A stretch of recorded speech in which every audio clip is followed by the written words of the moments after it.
입니다. 서보혁 진슬님께 여쭤보겠습니다.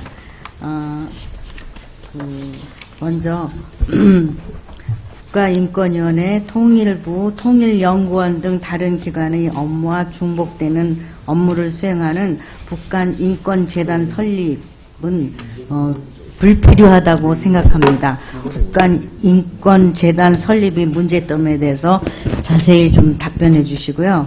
그 다음에 이 공청회 하다 보면요, 일문일답 하다가 한 질문밖에 못할 때도 많거든요. 그래서 제가 질문을 한꺼번에 드리겠습니다. 존경하는 이자스민 의원한테 배운 겁니다. 남북 인권협력법이 꼭 법에 꼭 포함되어야 할 내용이 있다면 어떤 것이 있는지 답변해 주시기 바랍니다. 네, 북한인권재단은 그러니까 추상적으로 현재 이 남북 관계나 또 특정한 곳, 그러니까 북한이라고 하는 이런 게 아니라 일반적으로 어떤 뭐 학술적 차원에서 또는 우리가 보편적인 차원에서 이런 세계 곳곳의 인권 상황 중에 하나인, 말하자면 북한 인권에 대한 어떤 실태를 연구하고 개선 방안을 또 개발하고 그것을 적절한 방식의 정책으로 만드는 그런 차원이 아니라고 저는 생각합니다. 명백한 정치적인 맥락이 있는 것이고, 인권의 보편성 얘기하지만은 그 보편성을 구현하는 것은 구체적인 땅 위에서 하는 거죠.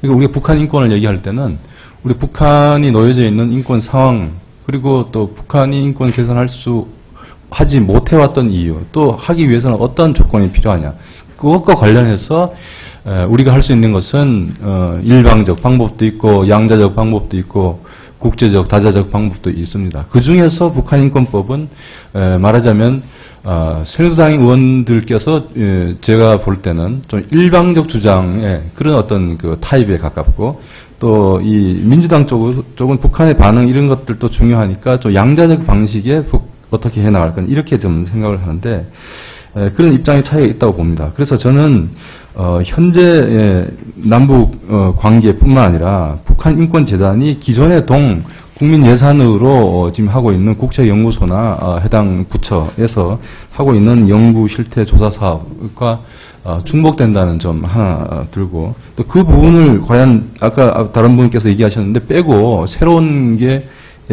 뭐가 있을 건지, 그럼 기존에 하고 있는 국책연구조사 사업은 그러면 기존에 하던 것만 해야 되는 건지, 하고 있는 것을 저는 제대로 충분히 잘 하고 그것을 바탕으로 해서 우리가 북한 인권 정책을 수립하는데 충분한 근거 자료를 마련할 수 있다고 보고, 하나 시민사회나 여론 일각에서 나오는 것은 이것이 혹시나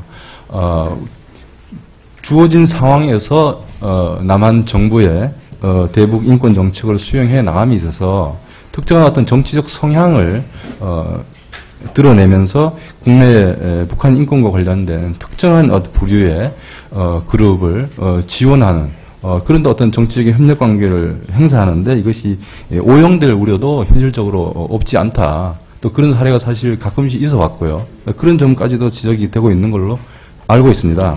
그 다음에 두 번째로 남북 인권협력법을 만들 경우에 어떤 내용이 반드시 들어가야라고 할 때 있어서는 저는 인권은 모든 분들이 다 동의하듯이 인권에 있어서 특정한 분야를 내가 이게 중요하다고 생각해서 호명하고 내가 또 중시하지 않다고 해서 그걸 배제하고 이런 접근은 저는 잘못됐다고 생각합니다. 모든 분야에 자유권, 사유권, 우리의 경우에서는 사실 한반도 전체의 평화적 생존권도 중요합니다. 그래서 인권 영역에 있어서 저는 어떤 특정한 부분을 거론하고 싶지는 않고요. 다만 저는 협력이라는 부분에 저는 강조점을 두고 싶습니다. 남북 관계의 어떤 특징이나 또 우리가 통일을 수행해 나가는 과정 속에서 북한 인권 개선과 평화 정책을 동시에 해 나가야 되기 때문에 그것이 북한의 어떤 긍정적인 반응을 이끌어내는 데 있어서도 주요한 기본 원칙이다 생각합니다.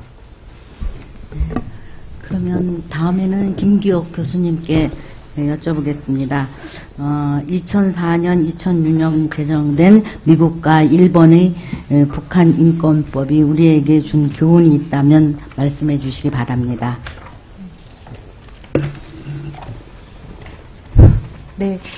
2004년 이제 미국이 이제 이 북한 인권법을 제정하고 이제 거의 10년 가까이 다가오는데요. 그래서 지금 망명자 받아들이고 있는 거, 그다음에 북한에 대한 대북 뭐 일종의 반북 행위를 할 수 있는 그런 민간 단체에 대한 지원하는 것들에 대한 이제 이것이 있었지만 실효적으로 지금 뭐 탈북자들에 대한 이제 제가 최근에 어떤 진술을 듣는다거나 조사를 뭐 할 수 있는 구체적인 실태적인 조사는 어렵지만 탈북자를 통한 이제 미국의 북한 인권법이 정말 북한 주민에 대한 어떤 인권 상황을 발전을 시켰는지, 그 다음에 또 한 분으로는 이제 미국에 체제하고 있거나 이제 해외에 체제하고 있는 탈북자들의 인권 상황을 향상시켰는지 하는 점을 저는 주안점을 맞춰서 본다고 할 때, 전자 부분 북한 주민에 있어서는 뭐 거의 실효성이 없는 것 같고요. 다만